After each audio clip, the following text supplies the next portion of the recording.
Lourdes மாதா கெபி ஏறக்குறைய பல பங்குகளிலே ஆலயத்திற்கு முன்புறம் இருக்கிறது.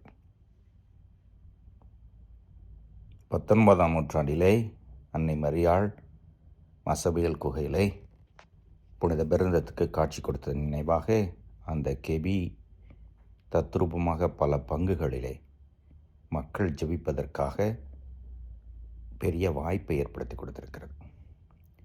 அன்னை மரியாளுடைய செய்தியும் அதுதான், ஜெபமும் தபமும். ஜெபமாலையின் வழியாகவும் மற்ற சிறு சிறு ஜெபங்கள் வழியாகவும் இறைவனோடு நல் உறவை ஏற்படுத்தி நம்முடைய சிறிய தவங்கள் பாவிகள் மனந்திரும்பவும் உலகத்திலே அன்பும் நீதியும் செழித்தோங்கவும் தொடர்ந்து ஜெபிக்க அழைப்பு.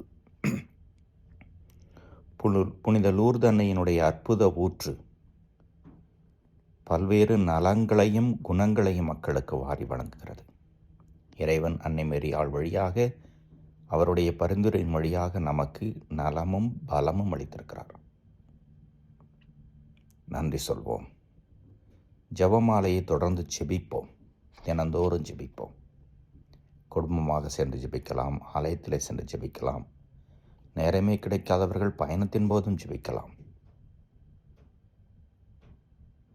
ஜெபமாலை என்னும் அந்த அற்புத ஜெபக்கொத்து நம்மை இயேசுவினுடைய பாதையிலே வழிநடத்தும். ஜெபிப்போம், நல்வுறவிலே வாழ்வோம். புனித லூர்து மாதாவை எங்களுக்காக வேண்டிக் கொள்ளும்.